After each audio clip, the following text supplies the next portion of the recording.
It's a great pleasure to welcome back here Dr. John Ruskay, who has spoken here before, and 5 years ago, almost exactly, whom we have published on that occasion. And since then, the Jewish scene in the United States has changed in many ways. Unfortunately, economic situations isn't exactly better than 5 years ago, and that has brought with it problems on the giving side, and on the receiving side it has created increased demand. So that's what Dr. Ruskay in part will address. And of course, this is not a problem which is unique to the federation which he heads, and which is the largest community-based philanthropy in the world. I'm not saying Jewish, it's by that nature obviously also the largest Jewish community-based philanthropy in the world. But in general, even though we are small people, it's still the community shows its ability and its desire and its charity. Dr. Ruskay earned his doctorate in political science at Columbia. He has been 6 years the educational director of the 92nd Street Y. Then he was for 8 years the Vice Chancellor of the JTS, and he came to the UJA-Federation of New York in 1992, and of which he became the CEO, Executive Vice President, in October 1999. We hope to see you all, by the way, on the 15th of July, when Dr. Stephen Wilmsmuller will speak on the specificities of the Jewish communities in the Western United States, how they differ, how Western American Jewry differs from the rest of American Jewry, and why that is so. Thank you so much. Good to be here. Nice to be invited back. Anyway. First of all, I want to acknowledge I'm looking at Dr. Elazar on the wall, and I want to say that with a PhD in political science, I knew of his work, and then in varying ways we worked together at JTS, so we were all students of his. But we all continue to be students of his. And I look at many friends who I've known we were in bunks together. I want to thank you all for coming. Those who are a counselor from mine from Ramah, friends from Ramah, and a great teacher and friend, Ted Comet, one of the great really wise people in Jewish life. And if you have not accessed him, spend time with him. He's a treasure. Treasure.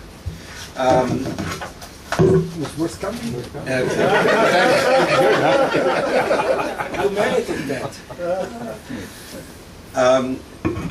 While Manfred asked me to speak about navigating the financial crisis while maintaining a global perspective, really how New York UJA-Federation has navigated what has been a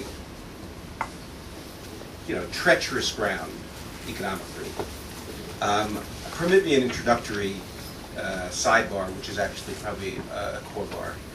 I want to just say it is fabulous for a person like myself to be here in Israel, particularly now. I come here all the time.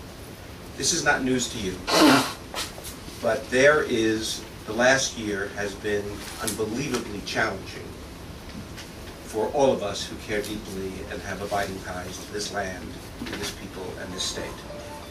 There is a growing amalgam, I believe a very dangerous amalgam, of continuing critique of Israeli government politics. Second, increased visibility of webs of delegitimizers mixed with an anti-Semitism that is creating something that is heavy, intense, constantly, for those of us that love this place, with us, and very serious. And cannot be, the seriousness of this, in my view, I could be wrong, I didn't think Obama had a chance, but the seriousness of this ought not be underestimated. I'm going to comment later on the question of Israel advocacy briefly, but I wanted to note that these phenomena, and add to that, and I'm going to just mention headlines which are not meant to be, I'm not giving the content, but add to that goldstone, changes in tone, if not objectives, of the present administration in Washington. Biden the Biden fiasco, which I think was a fiasco, the flotilla, and more, has led to relentless negative press coverage, continuous challenging op-ed pieces.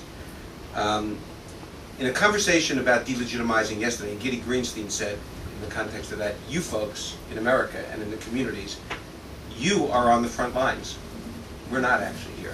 And so as one who comes from the front lines, it's great to be here. And I would say to you, my message when I go back will be, and I'm going to write something on Friday, for those like myself who are living, it feels like almost a narrow place, a certain different kind of Mitzrayim. Come here.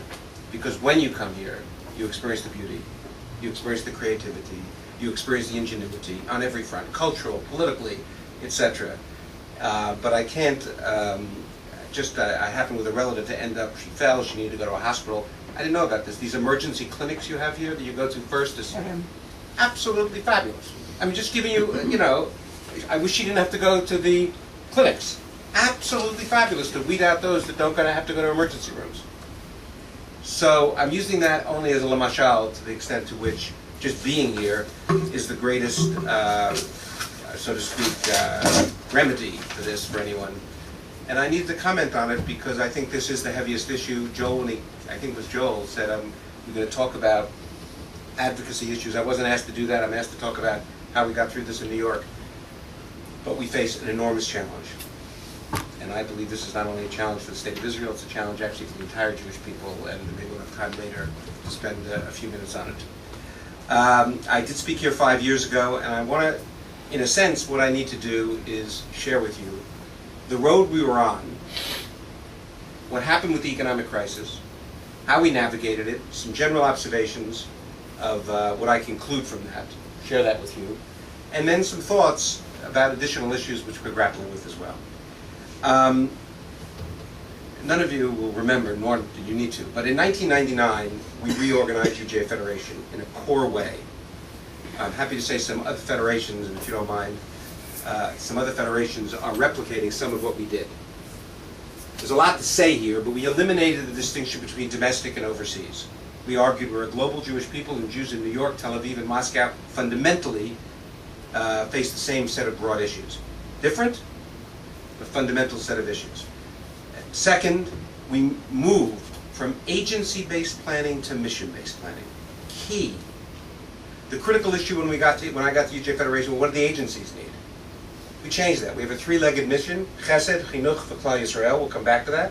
So the question on Chesed, as an example, is what does it mean to create, to actualize Chesed today in New York, in Israel, throughout the world? And then what is the role of the agencies? We don't begin because, truth be said, what we know is all agencies legitimately need and deserve additional resources, and they can do more good work. The question for the Jewish people is where ought the additive money be most effectively used to strengthen the Jewish people and strengthen the Jewish future? That begins at a mission level, not an agency level. So between eliminating domestic and overseas, and I hope this isn't too inside the Federation Beltway, and you'll tap on me if I am, and going from agency-based planning to mission-based planning, critical change. Third, we made a commitment to both sustain and strengthen the network of domestic and overseas agencies in UJA-Federation, and undertake high visibility, high impact, mission-aligned initiatives which could demonstrate the unique capacity of our agencies and UJA-Federation to respond to both emerging challenges and opportunities. Hence, to give an example again, we were able to create in the first few years a Jewish hospice system in New York. It was time for the largest Jewish community in the world not to only rely, thank the Lord, on the Catholic system for taking care of our friends and relatives. We brought the leading experts in the world together for 2.5 years. What does it mean to create a hospice system for 1.4 million Jews? We were able to use our family service agencies for the home care. Hospice means home care. And we created what we didn't even know at the time, the first freestanding Jewish residential hospice in North America. Shomer Shabbos, Shomer Kashrus, in partnership with government. Anybody can be there. Shomer Kashrus with Jewish spiritual care available. And I could cite many others. We place, for example, one of the major transformations we've undertaken is to transform our relationship with synagogues. We'll come to why, but it basically, Given the issue of Jewish identity, synagogues are critical institutions. We now have 165 synagogues with social workers from our human service agencies. We've connected our human service agencies to synagogues to help strengthen synagogues in multiple ways. So there's a transformation of our relationship there. I would add our partnership with JDC and the pact work for Ethiopian Olim in Rehovot, to be able to say to a community, to our community, we took every Ethiopian Olim in Rehovot, provided them early head start, and now the Minister of Education was saying, the mayor of the city was saying to me, they're testing on the same level of Israelis. So part of this is both sustaining a network of agencies and undertaking initiatives which can demonstrate the unique ability of a federation network agencies to respond to challenges and opportunity. And I would add, by the way, and I don't know how many of you are familiar with it, you can ask later, the creation of the Israel Trauma Coalition here, which for those of you that follow on this was an initiative which we began with 4 $25,000 grants and is now in excess of $10 million, mostly funded by the Israeli government. It's about resilience and trauma throughout Israel. This was in response to the Intifada. Fourth, our commitment to, eliminate domestic overseas, agency-based, mission-based, sustain a network of agencies, high-impact initiatives. Fourth, commitment to priority-based allocations. And fifth, and I won't go through the detail unless you're interested, we reorganized our fundraising from product-based to market segment-based. As we say, product-based is annual capital plan giving. Market segment-based is recognizing that we basically relate to donors in one of 3 ways. At the high-end one-to-one relationship, when we sit with you, talk with you, engage you. Mostly high-end, small number of donors, most money. Second, groups, trades, professions, geography, women, youth, groups. Actually the same amount of money, 10 times as many donors. And third, the lower end of the campaign, community campaign, telemarketing, e-philanthropy, direct mail. They're actually 3 separate businesses. They're 3 separate modes of operation, and for reasons that I won't take you through, we went from product-based to market segment-based. I believe our financial results, which have been better than most federations, in part because of that. If you want to ask more about that, you need to, we can dig into that. And I reported on the progress that had taken place. And if that was 5 years ago, it was in the first 5 years, where by then we had developed the annual campaign from $113 million annually, probably then to $135 million, to by 2008, before the economic crisis, $153 million. In other words, if you read the forward, or the great Jewish media of 10 years ago, they said federations were going to be flat, they were going to decline. We took an annual campaign which I'll come back to, is against the grain of so much. What I particularly refer to as what I call the rampant individualism in American culture, maybe here as well, including in philanthropy. I only want to support my shul. I only want to support my day school. I only want to support the project I care about. We go to a donor and say, we want you to support the whole community. We want you to take responsibility for the whole Jewish people. Those you know, those you don't know, those you agree with, those you don't agree with. It is a very powerful, that's one of the reasons I love this work. I think we're actually a countercultural institution. I know people think I'm being establishment. I delusionally think I'm still in the counterculture. Does this need long-term treatment? But I believe that. We face rampant individualism, including in philanthropy. Everybody only wants, it's not either or. People should find and identify their passions, identify their areas of issues, support the center here in Jerusalem. But if they only do that, what we're doing with Jewish homeless on West 23rd Street will not exist. What the JDC is doing with feeding right now 135,000 elderly Jews will not exist. The capacity of the Jewish people to both respond to crisis and opportunity. Argentina has a crisis. We make certain that we can get them out and feed people. And I'll come down to what we did here. So it's not either or, but I love the fact that we stand for something, in my view. We have a nuanced perspective as Jews of the relationship of the individual to the community. And it's a longer discussion, but in my view, certainly in America, and I think here as well, that relationship has been skewed in bad ways. And I actually believe we represent one of the counterforces. Anyway, that's the drash on it. The numbers, we took it from 113 million to 153 million before the economic crisis.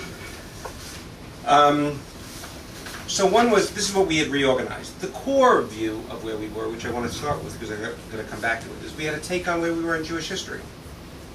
And arguably we said, and really since the latter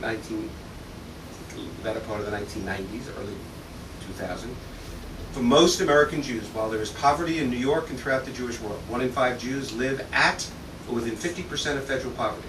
Federal poverty is $17,000 for an adult, $27,000 for an adult, for a family. 50%, 1 in 5 Jews in New York lives at or within 50% of that poverty level. It's unbelievable. 1/3 elderly, 1/3 immigrant, 1/3 large family. But most of us live with unprecedented affluence, influence, and acceptance. And obviously the 1990 study was the reflection of acceptance. And therefore we argued the critical challenge facing us is, can we create, in my language and our language, it's about community. Can we create what we call inspired community, caring community, and interconnected communities that provide meaning and purpose in life? Inspired community. Most people thought that the response to the 1990 study was education. We should strengthen Jewish education. But our argument was, if you're not raised in a committed family, not raised in a committed community, why learn any of this stuff? You've never experienced anything. I was just talking to Jonathan, Rabbi Porter, Jonathan. We were in the same bunk at Camp Ramah with Joel? No. Shalom. Shalom, right. In 1961. I had never experienced Shabbos. I came from a non-assimilated family, an assimilated family. Ended up at Camp Ramah, I went for Shabbos. It changed my life. And gave me the motivation. Now I got to learn. I go to the Chadar Ochel, the Satan, what's that? So the first educational question, what is that? Birkat Hamazon. What is Birkat Hamazon? And now I want to participate because it was an inspired community. So we're arguing first one needs inspired community, and that leads you to the critical gateway institutions, synagogues, JCCs, camps, hillels. Lamashal synagogues. While there are synagogues that are breathtaking in providing meaning, purpose, community, many in America are not, and elsewhere. So how to transform? And 70% of American Jews are members of synagogues at one point in their life. Hillels. While there are hillels that attract 5,000 people,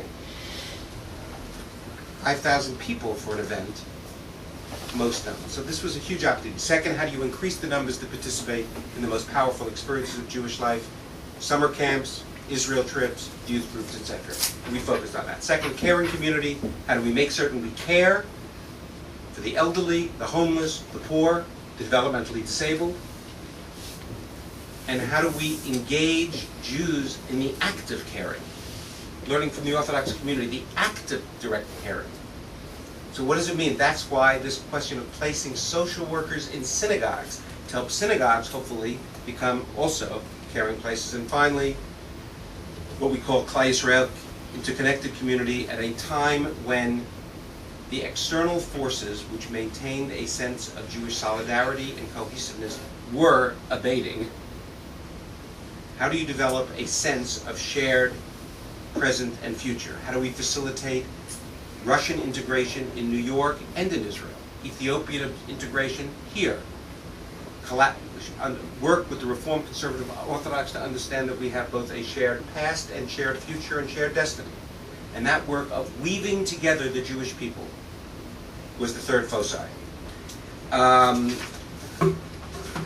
I won't go through the network of agencies. It's vast in New York and here, 24 centers, 17 camps, hillels on 18 campuses, and human service agencies, which are powerhouses. With budgets of 200 and 250 million, we provide $6, $7, $8 million of unrestricted money. They become 200 million. They set the standard, as they have, for human service care in New York and nationally. With the economic winds at our back, throughout, certainly from 1999 to 2007, UJA-Federation was in a very strong position as we approached the economic crisis. We were recruiting first-rate volunteer leadership. We doubled the number of $1 million givers to our annual campaign from 8 to 17. Considerable progress in multiple areas on actualizing the broad vision I was talking to. Challenges, but in a strong position. In fact, our endowment, I just note, which comes back into this, had grown from $330 million in 1990 to $870 million in 2007. And that's an unrestricted endowment. And it prompted actually considerable discussion in our executive committee about whether our endowment had gotten too large. Well, as one member of the executive committee said, God heard us, and he acted.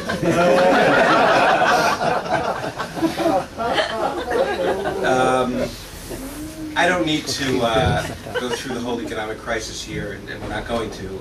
From 2007 on, it was clear with the mortgage crisis, there were difficulties, the collapse of Bear Stearns. We launched our annual campaign at the home of Ace Greenberg, who was the chairman for decades of Bear Stearns. Its collapse in March 2008, Lehman Brothers in September of 2008, Madoff on 12/11/08. And simply, and those of you who were in New York much, by the spring and summer of 2008, monthly job losses had increased to over 650,000 a month in America. The stock market had declined from a high of 15,000 to 8,400. By late 2008, early 2009, fear was rampant. I mean, for those of you that were in Manhattan, and certainly in other parts of the country, you just experienced it. Stores were empty, the housing market totally froze up, and it was clear that there was going to be, not certain, a huge impact on our income coming in. How did we respond? So first, a word on our endowment. Our endowment, as you may have known, was actually not affected by Madoff, meaning we had instituted 2 years earlier. Ezra Merkin, you may have heard the name, was the chairman of our endowment, of our investment committee. Ooh, yuck. But we had put conflict of interest rules in 3 years before that if you were on our investment committee, you could not manage money. So therefore, we lost not a penny from, obviously the value went down, but we didn't have direct loss from Madoff. Although obviously some of our donors did. By late 2000, it was clear that there would be implications coming, and there already were in our campaign. As I said, the endowment had declined, and we have a 5% spending rule.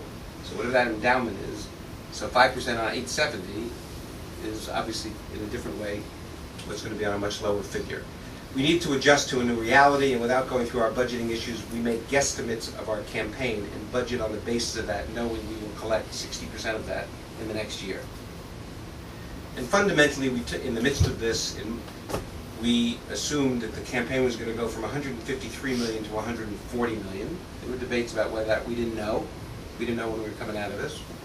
And then we made the changes. One, we reduced all of our grants by 5%. But you should know that we held most of our agencies whole. We held most of our domestic agencies fully whole so they could respond to the economic crisis. And our overseas agencies, JDC and Jaffe, which because of the overseas, we had increased the overseas agencies disproportionately, we reduced 2%. But fundamentally, as most people said, JDC and Jaffe, if every community did that, they'd be saying Hallel 3 times a day. It was basically a commitment that we were going to maintain our agencies as whole as we could. 2, and this I think, we maintained our commitments to both invest in the Jewish future and in this global responsibility. And we had people saying, how, with people hurting, birthright, summer camps, Israel trips? And we argued you had to both respond to need and keep our system whole so we could respond to those people getting hurt and continue to invest in Jewish education in the next generation. And similarly, there were people that said, my God, we had huge emergency campaigns for Israel when it was going on. Isn't that Israel is flourishing? The economic crisis is less severe in Israel. Was it a time to really re-alter the relationship of domestic and overseas? And we argued no. And we argued no because we believe that federations are quintessentially about global Jewish responsibility. And so we rejected the calls, I just want to say, for those that felt this invest less in both Jewish education and less overseas. We actually thought the latter would weaken the very claim of who we are. 3, we reduced our administrative budget by 12.5%. We took it mostly there. In the most painful decision-making, certainly in my career, we laid off 53 people. The headcount at UJA-Federation, just so you know, has gone from, the budgeted headcount has gone from 507 get this right, I've seen a press person, 507 to 412, almost 20%. And yet, I will say to you that I continue to believe that we are fundamentally well-positioned to do our core work. Some things we defer, some things we're doing less, but we really took it inside. And fourth, our leadership was willing, and I want to just spend a minute on this, to use $5 million additionally beyond our spending policy from our endowment to launch an extraordinary initiative which we forged called Connect to Care. By the spring of '08 and summer, we were hearing increasing reports of middle-class Jews and upper-middle-class Jews losing their jobs. Rabbis were talking to us about Jews from Westchester taking trains, not telling their spouses, taking trains to Manhattan, hanging out in Central Park, and going back. And over and again we were hearing former honorees losing their jobs, people selling their homes.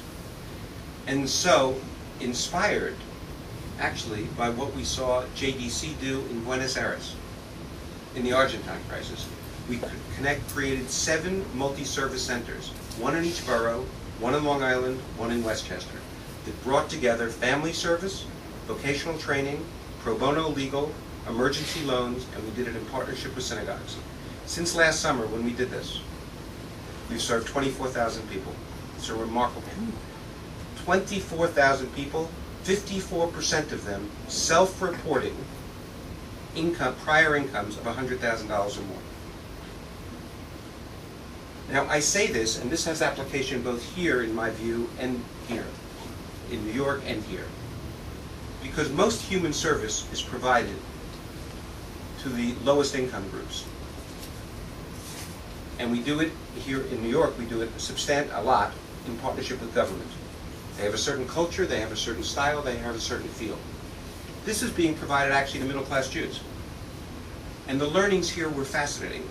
I mentioned to you family service, family counseling, vocational training, vocational networking, job training, job fairs, pro bono legal. The thing we had no idea about, we had to double it, was the most demanded, what was needed most was financial restructuring, dealing with debt. But what, again, we didn't know anything about it. We didn't know about this. But what people needed to do with that was not just the person who had lost their job. You need, if they're married, couples in the room. Because what happens when someone loses a job is it becomes a huge stress in the marriage, male or female, that often one person's lost a job, the other person's really afraid, and sometimes, often, you're trying to deal with your debt and your spouse is spending money like it's here forever. So we needed not only the financial counselor, we needed the marital counselor in the room with the couple. So to have a multi-service center, which brought together family service, vocational training, pro bono, legal, emergency loans, in partnership with synagogues, was a huge effort. We live in an open society, meaning everybody can pick up the phone or send an email. And I'm pretty out there. I have not received one call to my shop. I mean, this was a startup. 7 multi-service centers, bringing together agencies. Not one call. I sent someone there, they didn't follow up. What happened? Not one call. I'm not saying there weren't screw-ups. So I use that again as an example. This was a remarkable, who else but a federation could bring together that resource that quickly to respond to acute job loss in the New York Jewish community. The campaign, in fact, if you remember, declined last year from 153 million to 136 million. This year we budgeted it at 134. Why? Doesn't matter. The economic collapse began after our high-end donors, so we thought this coming year would be actually worse. And we're confident actually that we're going to exceed it, but that's next Wednesday. We're still in the final days of that. And I would say to you that now with a reduced, we've brought the whole thing down, and with a reduced income for the year beginning next on July 1 to 10, we've reduced all grants in the administrative budget by 2.5% again. But again, I want to say, we have held most of our domestic agencies at 99%. They will be at 99% from 2 years before the economic crisis. It's remarkable. And we've funded Connect to Care, having learned from it for a year or two at a lower level. So this is what we did, and this is the road we've traveled. I want to just say some general comments to think about, which are not earth-shaking, but just for you to think about. 1, Some felt, many people felt, that the world had dramatically changed with the economic crisis. We all needed a reset. We needed to rethink what it meant for the Jewish community to be organized, what our priorities were, what to do. We rejected that view. We basically argued that the fundamental setting of the Jewish people in history has not changed at all. You know, a little less money, and a little to quote. Fundamentally, we are living in the most open, generous society, certainly in New York, we've ever lived. We're living the full blessing and challenge of the Haskalah. You know, even as, you know, in the 1950s and 60s, we could go to the best universities, go to the best corporations, but there were still invisible barriers and borders between the Jewish community and the non-Jewish community, particularly at the marital canopy. That's all gone. So the fundamental historic challenge for me, opportunity, is can we create Jewish life that is sufficiently compelling and meaningful that Jews will choose to self-identify. Pure opportunity. They don't need to do it. They can walk out. There's no guilt. They don't have to. Can we create Jewish life which is sufficiently powerful and meaningful to which Jews will say, I want to be part of it, and otherwise they will just blend over time and assimilate. And we believe that's the fundamental challenge, and it did not require a fundamental recast of our vision and set of strategies about what was needed to strengthen the Jewish people. Two, obviously, the stronger an organization goes into a crisis like this, the better able it is to navigate, and the better able it is to emerge. I mean, so the fact that we had a heavy endowment, the fact that our leadership was ready to use it and say, this is the rainy, we hold it. I mean, the truth is we're only talking 5 or 6 million beyond the 5% normal draw, and we understand that there may be much more. God forbid we should together have to deal with the Jews in Venezuela, the Jews in France, or the Jews in Kyrgyzstan. There'll be a lot of forces there, but there was a willingness to turn to our endowment at a moment like this. We re-emphasized our commitment, and I believe it was resonated well with most audiences, that we were going to respond to acute need, and invest in the Jewish future, and maintain our commitment to global responsibility to communities and the Jewish people and Israel throughout the world. And I want to just say that the message I delivered everywhere, which you'll understand why, was while many possibly in the audience were hurting, or if some had lost jobs, some family members may have been hurting, etc., most of us remain the most privileged human beings that have ever roamed the planet, and certainly the most privileged Jews. And I consciously, in the worst of the days, wanted to remind people, the Wall Street dinner, right after Madoff and everything, and the collapse, because to remember the privilege that we have was a way to keep people from closing their hands, to realize, first, there are people much worse, and that was a constant message, and I had the privilege of being able to deliver it in many contexts. The Wall Street Journal called a couple of weeks ago and said, what's it like to be raising money in this environment? And I said, wrenching and inspiring. Wrenching because there are people that I know almost as long as I know Ted, and as well, that would look across the table from me and say, I can't give. I was wiped out by Madoff. My money's down. I have nothing coming in. We're really living on the edge. They don't want to be sitting across. They don't to be saying that to me. And yet inspiring in the number of people that stepped up. We argued, those that can, we need you to step up to maintain this unique system of what I call collective Jewish responsibility. Many of my donors, some of them at the highest end, doubled their gifts, $500,000 to $1 million. The largest donor family added another $1 million. People stepped up to make certain, because they knew that there were going to be large numbers of donors who could not. On December 8th, my 10th year was marked as the anniversary as CEO. A few of you were there. And the Journal of Jewish Communal Service, an interesting journal that was put out that really is a case study of what we've done over the last decade. There was an interesting panel that launched it. Alan Hoffman spoke, Arnie Eisen spoke, one of our major lay leaders. And I gave a talk which was reported online in different places, but I want to mention something because I think it'll spice the conversation. I reaffirm my core view of the vision that we had laid out. This is about creating community, because community is the key requisite to lead people to want to learn, in my view. I then, though, identified 4 additional issues that I wanted to powerfully embrace and that we are now, in fact, working on powerfully. And I just want to mention them to you. There's something to say on each. One, I said we're going to address the issue of the affordability of Jewish life.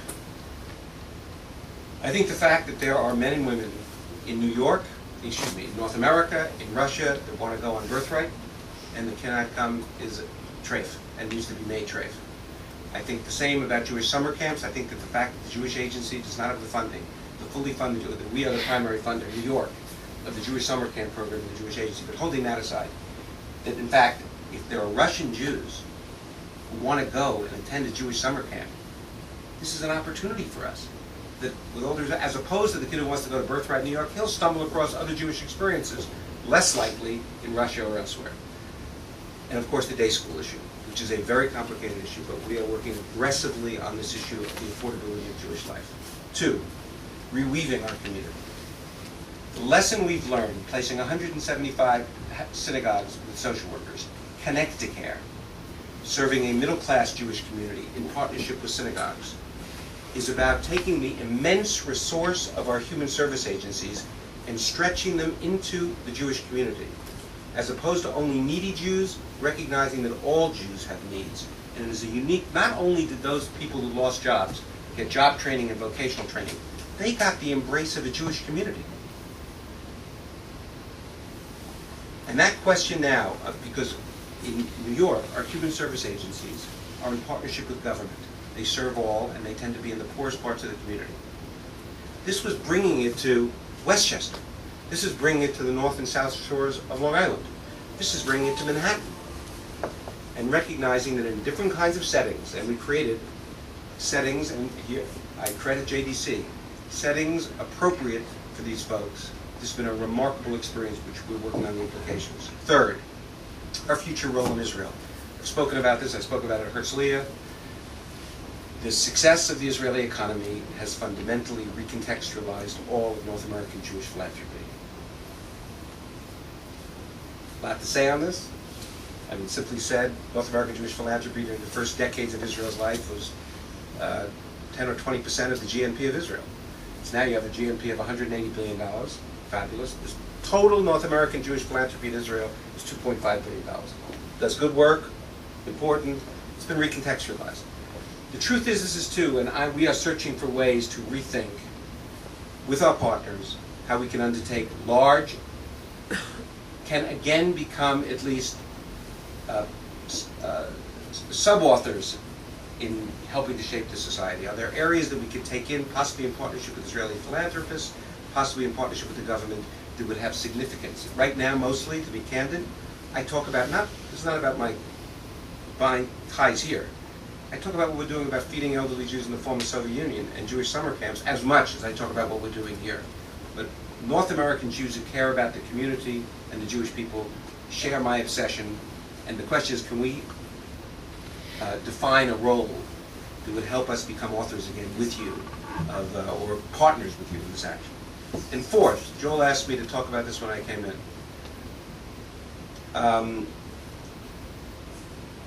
I'm working on the broad area of Israel education. The conflation of Israel advocacy and Israel education has had serious negative impacts, and particularly right now. Let me say it a different way. We're deeply involved in Israel advocacy, okay? During the last decade, I wish not, but between missions and emergency fundraising and advocacy and rallies, and every time Ahmadinejad comes to town, and Salute to Israel Parade, which Ted started, etc., we have been out there and believe that the Jewish community needs to come together, in my language, to stand with the people of Israel as they resist violence and in their pursuit of peace. But we have said succinctly, we've only asked American Jews to come and cheer. And we haven't recognized that Israel education would provide a setting for young and old to develop their own positions on what Israel could be, should be, and might be, possibly radically conflicting positions, and wrestle through the complicated historical and challenging issues. And therefore we have generations, not just on college campus, young and old. People are talking about the delegitimizers. I want to focus also, I'm not judging anything else, on developing American Jews, leadership, who can legitimate Israel based on having struggled through the issues themselves. Again, all we've done is ask American Jews to come and cheer. Right now, for a range of reasons, they're having more difficulty in cheering. We've left them naked. For those of us that struggle through these issues are in it. You need to really believe, that's why I'm positioned in this job, that if we had more people holding a degel for Americans for Peace Now or Americans for Safe Israel, the community is strengthened. Because that's struggling through these issues leads to deep engagement and connection. We've denied that, and we're facing the consequence. And there's no short-term fix for this. This is 5 decades in the making. Advocacy alone will not deal with this. As I said to someone when I put this out, you better be able to deal with the issue that at least 50% of the people in Palestine in 1948 were Palestinian Arab or Christian, Arab, Christian, or Muslim, and yet we created a Jewish state. You're a Democrat. How do you work on that? How do you work that through? Because that's what they're facing. And we've not provided any setting for people to actually work that through. Just a sidebar on this, in a very interesting planning meeting on this, and we're doing this in consultation with Macomb and with Gavison and others to think through what that would be, and I'm not going to go too much further. A very interesting initiative we're designing, which will begin with leadership. This is not ready to bring to Queens, no aspersions to Queens. Not enough leaders have done this. At some point after we had a 5-hour session on it, somebody tapped and says, well, why don't we stop? Go around the room. Let's each of us talk about when we hit the issues and how did we work them through. What an interesting, first of all, I don't, most of my, how interesting. And for the next hour and a half, 11 people went around, and it was very interesting to hear what were the issues they hit and where and how did they work them through. And I share that with you because, first of all, it was interesting sharing with professionals. But this issue is urgent. There's no quick remedy for it, and I believe it needs real attention, and everybody needs to put their heads together and think about it. And you might even have some views on these matters. So, I want to say, we're going to reaffirm, we've reaffirmed our broad commitment. We don't believe this needs a fundamental reset. It requires us to think real hard how to do this work with less money. By the way, my view is that it required every institution to carefully survey what is most essential, what is most important. And some of the good things that we are able to do with the wind in our bank went away. We deferred some things.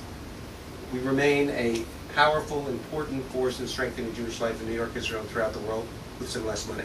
And I would finally say, and as I alluded to earlier, we reaffirm. I know there are many who believe the Federation should start accepting designated gifts. If someone came to me and said, here's my $100,000 gift, but I want you to give it to the 92nd Street Y, we ultimately don't accept it in New York. Now, I'd ask pause. I'd say, come with me for a half a day. Let me take you to see what we're doing here. That's at stake. But in the end of the day, if he or she felt that way, I'd introduce him to my colleague where I work, Sal Adler. Fine, it's not an annual gift. An annual gift is a community gift. It says I want to support the whole Jewish community and the whole Jewish people. I'm prepared to, the door is open to be involved in that process. We have 1,800 volunteers involved in varying ways in UJA-Federation. But I believe we stand for, I think we are the present actualization of Kol Yisrael Arevim. And I say it proudly, and we reaffirm that. And truth be said, if our numbers go up or down, we should hold that banner high. So I hope this presentation has provided you for a perspective of the road we were on, the nature of the economic crisis, the thinking perspectives, the intellectual framework that guided us through it, I think some of what we've done, and now some of the additional issues. We're on the other side of it. The air is lighter. There are people, we're in a different world in the sense that people have a different headset about their money. But I hope all of us continue to say in our relations with one another and others, affirm the sense of privilege. We live at a privileged, unique moment as Jews and as human beings.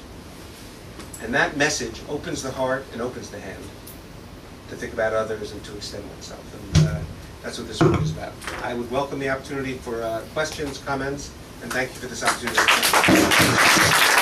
We have 3 questions so far. Hardy Geldman, Izzy Liebler, Shalom Bronstein, Edward Cohen. That's it, first round.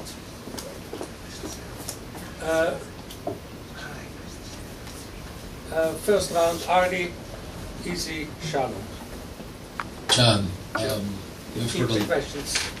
they You want always me to answer, take three, and then answer Yeah, all three? that's what we usually do. That's the usual minhag here? That's the rules of the house. Rules. Hiding halachic house, I get that feeling, okay. It's okay. We have heard over the past year a number of very serious, sometimes even somber and depressing lectures because of the situation of our people around the world these days. And I want to thank you for taking a very serious topic and through your own profession of love and inspiration and strength in coming here gives us strength as well.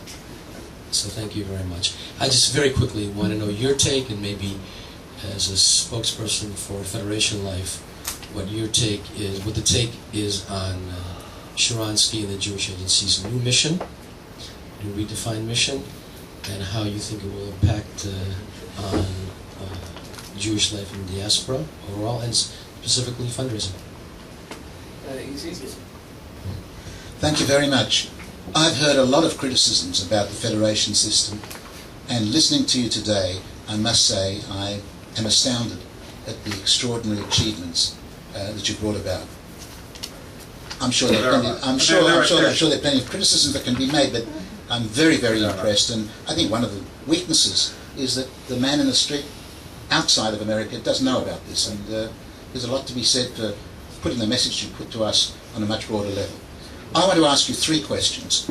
Question number one: could you give us a breakdown, very, very roughly, a rough ballpark, welfare, education, overseas, broken down into Israel and others.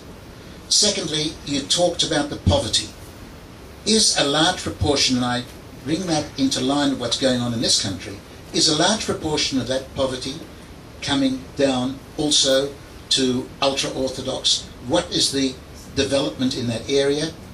I think that unlike the ones here, most of them appreciate that they have to work for a living.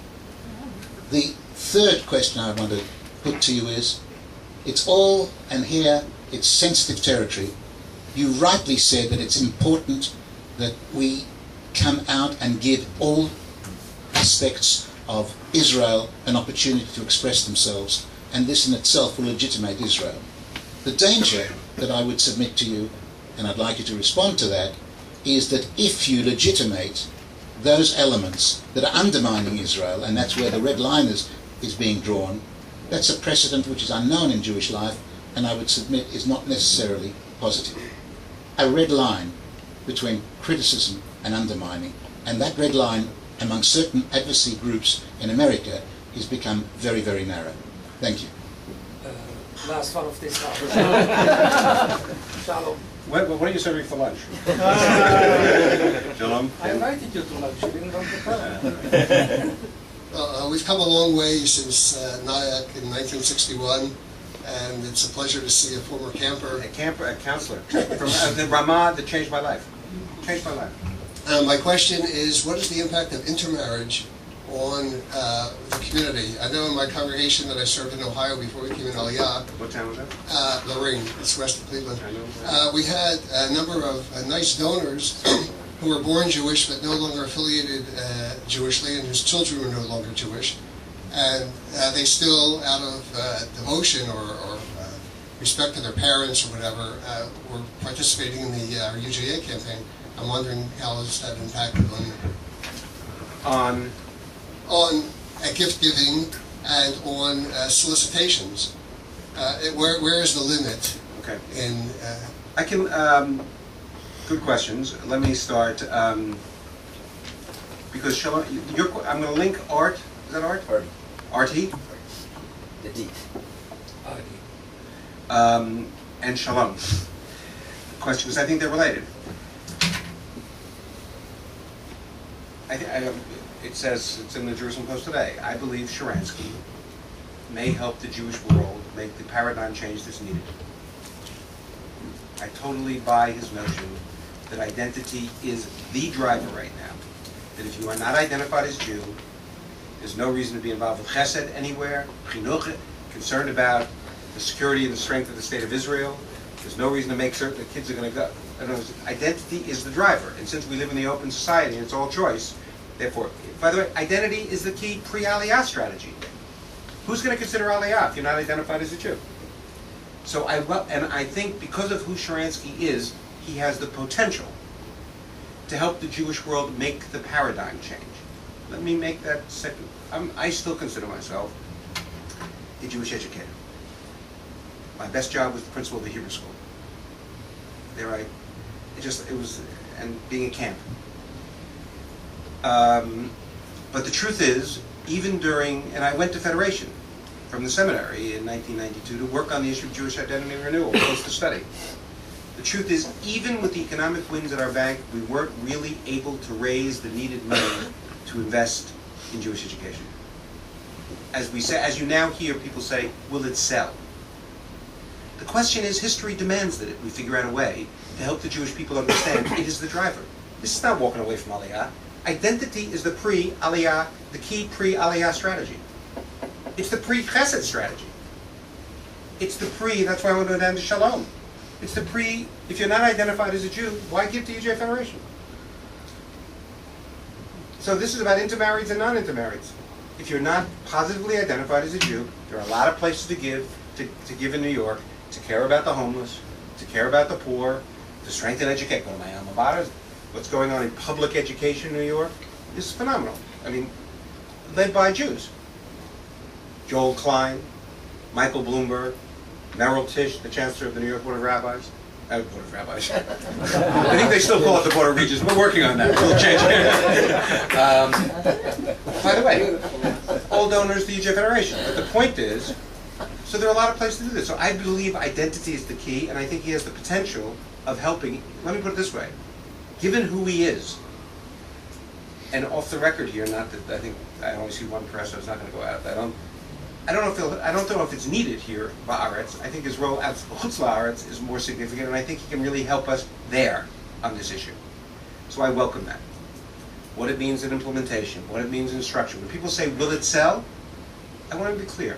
I don't think we should judge, and I fell into the trap myself, our success and failure by how much we raise.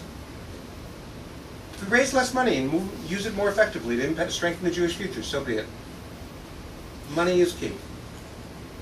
So I think he will help us, and we need all the help we can for people to understand. This is the critical opportunity, and whether it's in Russia, New York.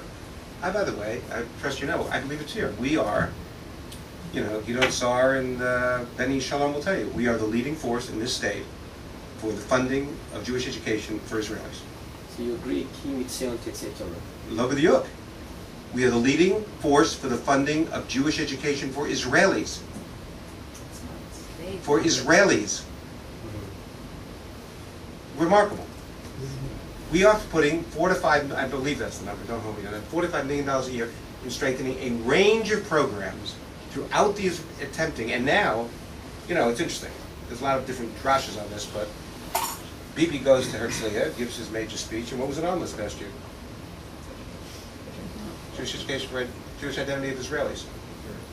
And when they formed the commission in the Ministry of Education, they brought us in because we just put a challenge for us. I don't know if you know, we just put with Avichai $1 million out and challenged Israeli donors to come in. We're funding Ort schools, Jewish educational Ort schools throughout the country.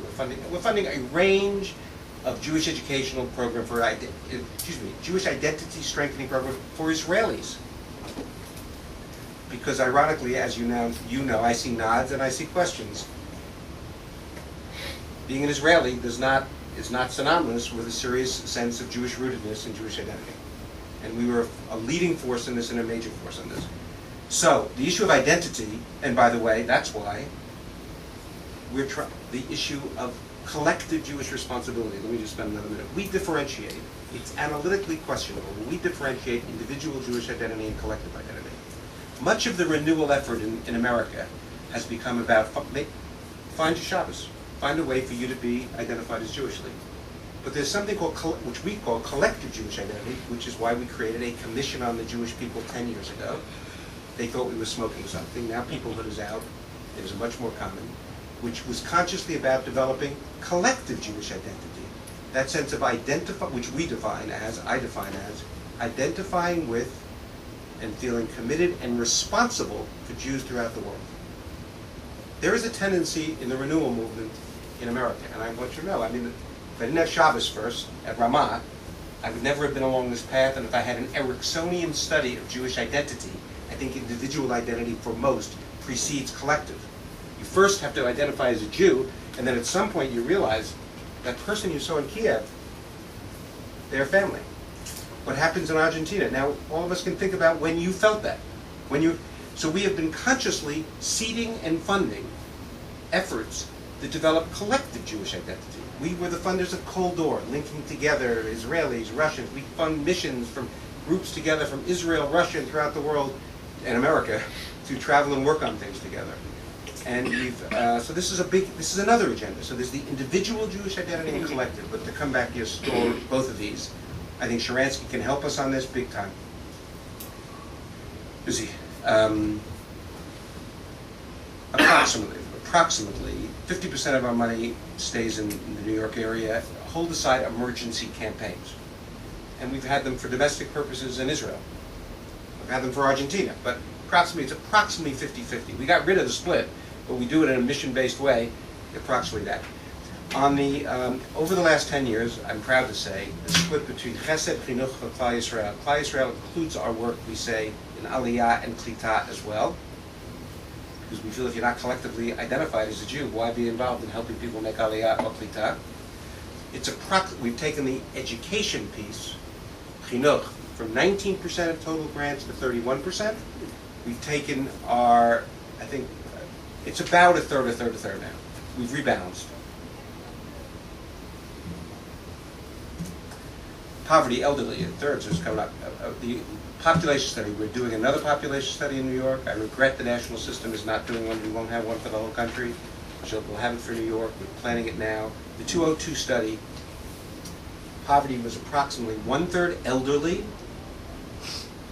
1/3 immigrant, primarily Russian, and 1/3 large family, which is Haredi. There's some overlap on the elderly Haredi in particular. But that's approximately the cut. You asked another question on Haredi, which was that? Working, they have a different work ethic than they do in Israel. Most of them work. Right. More. Because they're not getting subsidized. Correct. Legitimate those that, in the discussions yesterday, which took place on dealing with the issue of delegitimization, and there's a lot of discussion going on about what should be done, given the concerns I expressed at the outset now. A theme which was throughout it, which was very interesting, I'd like this also on that applet in here, okay, is the left is the key group we need. We need to find out a way to bring the left, involve the left, because they are the key people that can deal with the human rights groups, etc. And as someone in the room said, my God, we've been calling them treason for 40 years, and now we're going to bring them in because we have an urgent issue. I mean, just think about that. Cuckoo lane. What? Cuckoo lane. So I would say the following. My own view, and this is my own view, is that anybody who sits and talking about a two-state solution is on my side of the field. And however you want to get there, I'm going to say it here.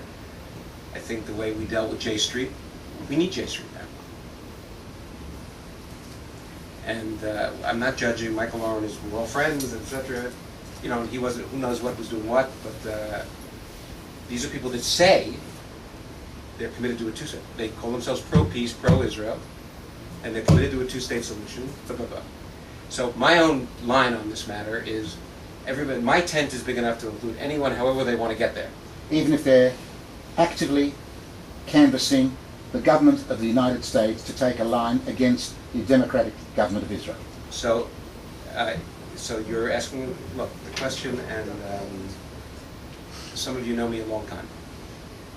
Some of you shorter. I was an early dove. I now call myself a devastated dove, post-Gaza, post-Camp David, etc. But that's irrelevant to myself in this thing. I differ with some of those folks because I share the view that for a Jew, nevertheless a Jewish leader, to be involved in Washington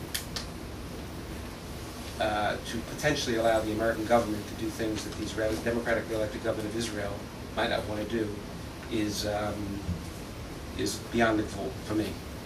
I believe those groups should support whatever they want in Israel, be it the Friend of American Friends of Peace now or whatever they want. So I share that view.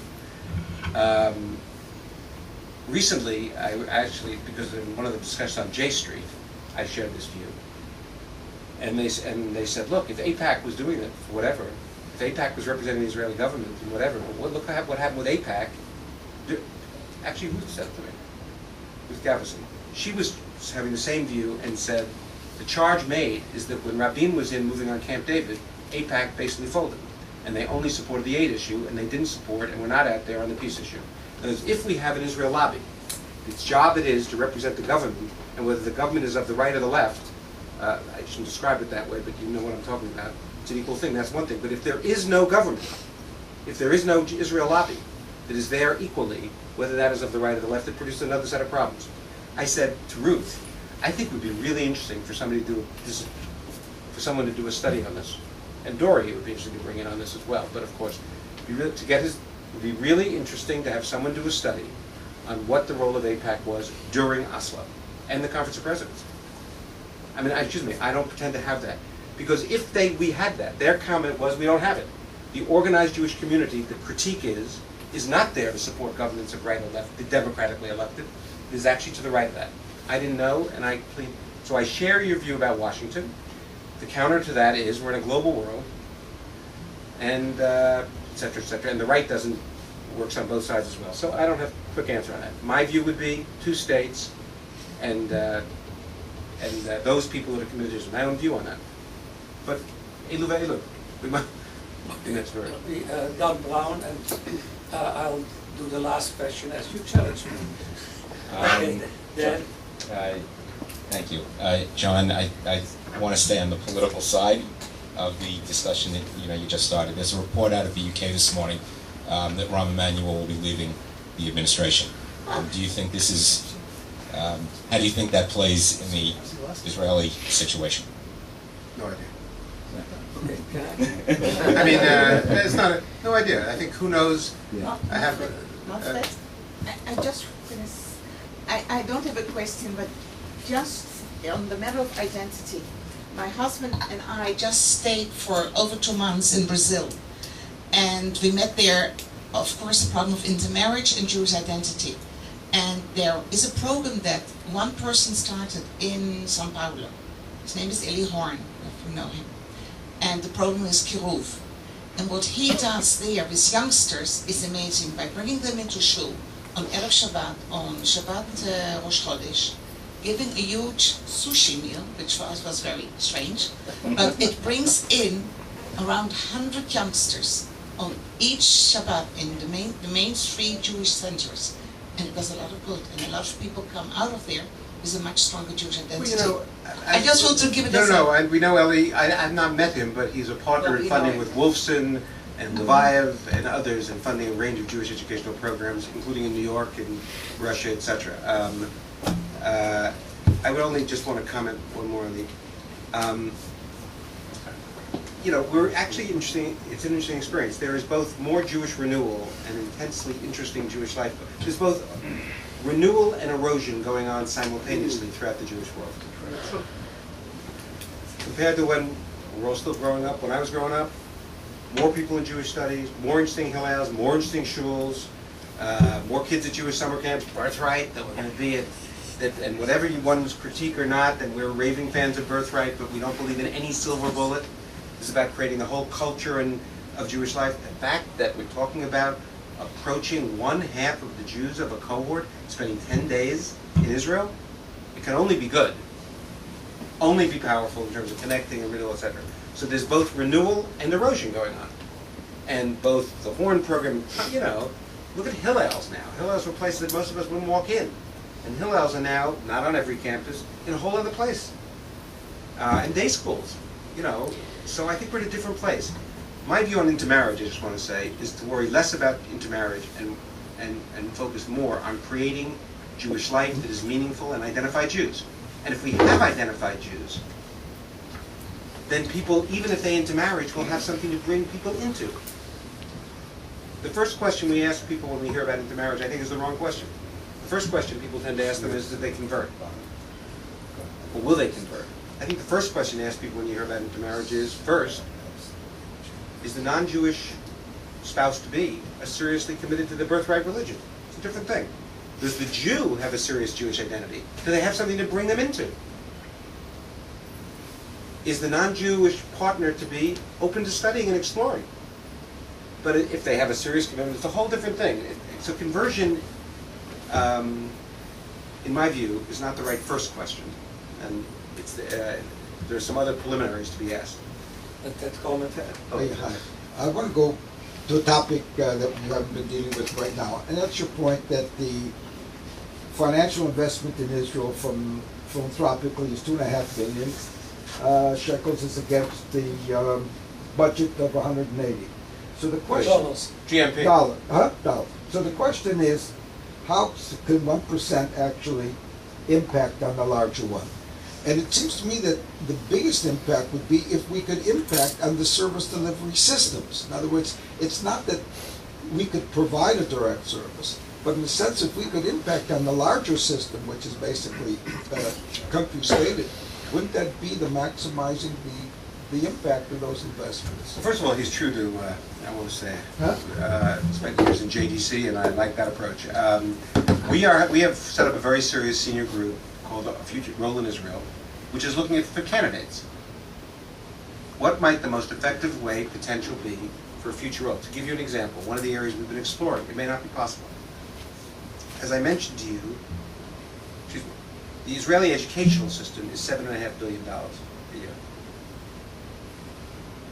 Could federations with others produce, and in New York itself, the Jewish community, Jewish leadership has been deeply involved in reversing a decline in public education and arguably even beginning to move it forward. Charter schools, I mean, all the people you know. Is there a partnership here of potentially federation? I've been through many, we've focused on the educational system. And without getting into it, many people believe a $300 to $500 million initiative could have enormous systemic impact. Could federations put up a third, Israeli philanthropists a third, the government of Israel a third, and take a major issue, whether it be about charter schools or teacher size or teacher training, etc. The question here is how, that's one candidate. Maybe it's about Jewish education and Jewish identity. Maybe it's about the service systems. But I'm looking, part of what I'm looking to search for is ways of explaining to American Jews, you have a significant role in helping to strengthen this place which they care about deeply. At the moment, our efforts, and we are part of that, are so diffuse. I mean, New York UJA-Federation is doing wonderful work with Kafkazim. The traction I get on that with donors is zero. Please, I hope there are no Kafkazis here, but if there are, zero.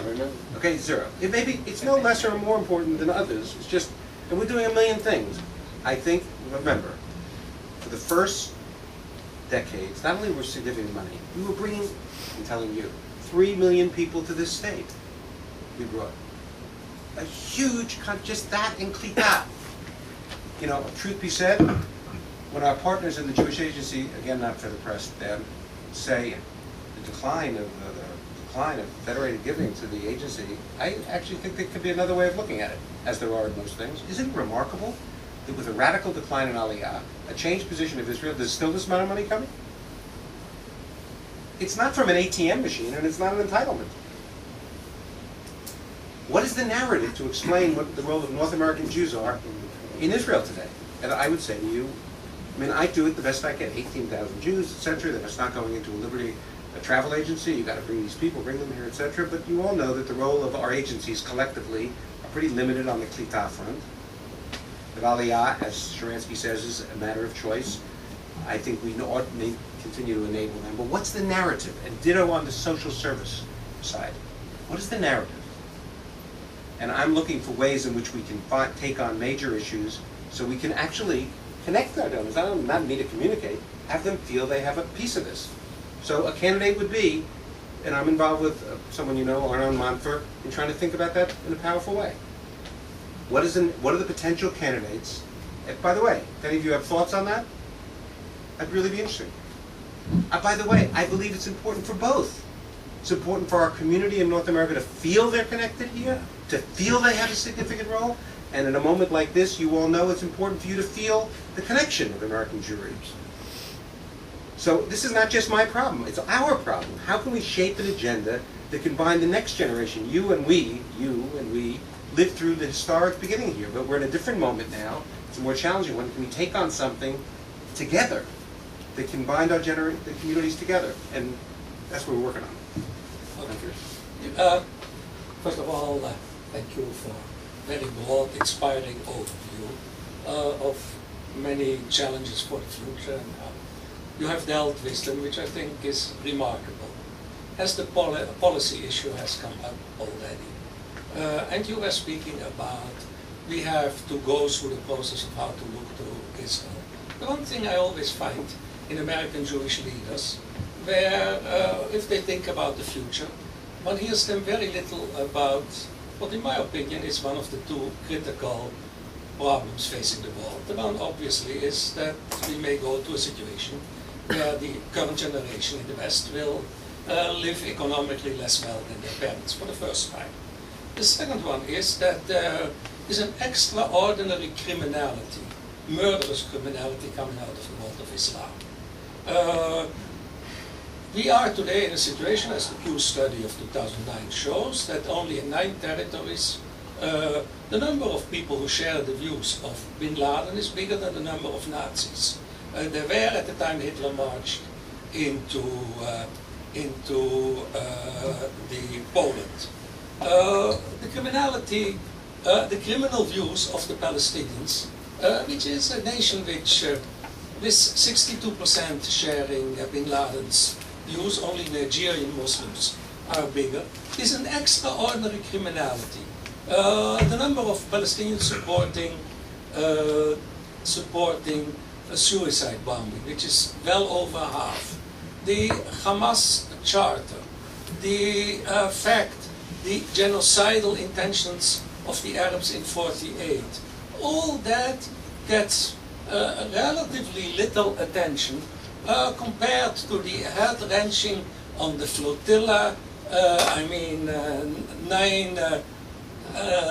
Nine Turkish insiders killed. That is now becoming a key issue and gets more attention than, for instance, the President of the European Community, or not the President of the European Commission, said this week that Europe may have 3 dictatorships soon.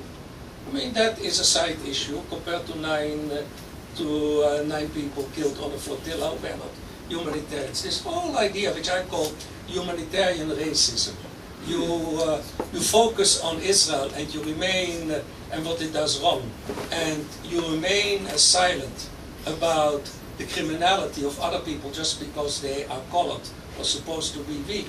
This racism, I find that American Jewish leadership is surprisingly silent about it. 2 different issues. One on the issue of the first one. I find it interesting that the least economically advanced communities, parts of the New York Jewish community, the poorest, have the most extensive Jewish educational system, Haredi day schools. I mean, just demographically, so you know, 2 out of every 3 kids getting a Jewish education of any kind in New York are getting it in Haredi day schools. And that is fundamental. I know, just swallow that one for a minute. And that is fundamentally, of course, paid for by tzedakah and tuition, but from the poorest part of the community. And I'm saying that because I think to the extent to which much of a federated campaign of tzedakah is expressive of values, I think if we have less billionaires but more committed Jews, we'll do fine. Okay? So I just want to, I'm less worried about, we still are, at least in the near future, we may not be better, we may have less hedge fund billionaires. The issue here for me is identified Jews, and if we have identified Jews, as we see, then they will commit to strengthening Jewish community and Jewish life. On the your former issue, or the latter issue, in talks I gave during the flotilla thing, I read from a quote, a paragraph from Leslie Gell, but not exactly your right-wing person, who did a terrific blog, which basically said, I can't believe the horror about this flotilla when there's silence about Iran and this, and I would recite that. But this is not this session. I want to say the following. The fight between accommodationists and rejectionists in the West has been going on for 200 years. 300 years. 150 years, from Muhammad Abdul, let's say. Between modernity and accommodating with modernity and rejecting modernity. It's been in Islam. It's been, by the way, we have a bit of it in our own community, with our own people. It's a global phenomenon. And what is most frightening and off the chart are two things to me. One, in my view, and the accommodationist is about modernity, the West, and Israel, and rejection of the West. And by the way, there's much which we can understand wanting to reject a little bit about the West. We've lost a little bit of our balance on the individual collective, on materialism, on major things. I think we're a little off, which gives, by the way, more ground for the rejectionism.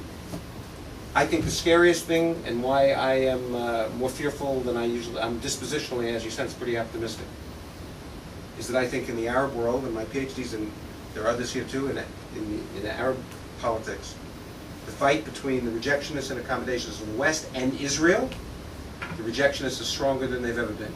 Their narrative is, we threw the Russians out of Afghanistan, they're going to throw the Americans out of Iraq, and you can complete the sentence.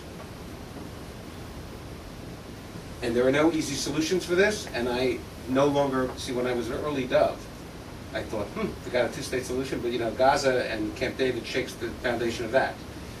So I think we are in a very treacherous ground here, not today, but as you fast forward this, so I share your concern about the global trends. It's actually hard to get your hands around it. Not only hands around the issue, but the hands about where one would make appropriate interventions and what can actually one do about it. We in the Federation world, again, not for the press, to give you an example. You know, our mission is Chesed Chinuch for Klal Yisrael. We are a leading force and actually put substantial money into a non-Jewish entity mobilizing public opinion on the issue of a nuclear Iran.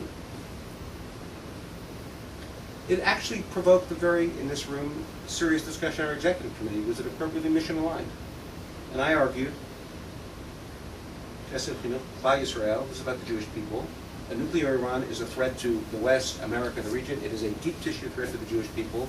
And so the question is, where are the interventions? Where are the interventions that can make a difference here? And by the way, I think there's a growing sense, and I said to one of the deputy prime ministers yesterday, I think one of the really bad things going on right now is that there is a perception, because I do believe the continuation of the status quo right now, right here, is not good for Israel or the region or beyond. And there's a perception that Israel is not doing all it can to try to move it out. I always think Israel may or may not be able to get to a two-state solution, but it needs to look like it's trying to get there. And part of what's feeding this is a perception. And that will lead to a political conversation which is beyond my mandate here. But I will simply say to you, it is what's part of feeding. I started with the acidic mix, critique of Israeli politics, webs of delegitimizers and anti-Semitism. Part of my view of what's feeding this is that perception. And I think all of us. So I don't know if I can deal with all the global forces. We got enough trouble dealing with our community. It's a little bit, our motto is, and I want to be clear, we tend not to get involved with right or left. We're not about right or left. We stand with the people of Israel as they resist violence and in their pursuit of peace. But I'm with you that these issues need, these are historically, these are very, very serious issues that face us. Thank you very, very much. Thank you. Very much. That was very, very, very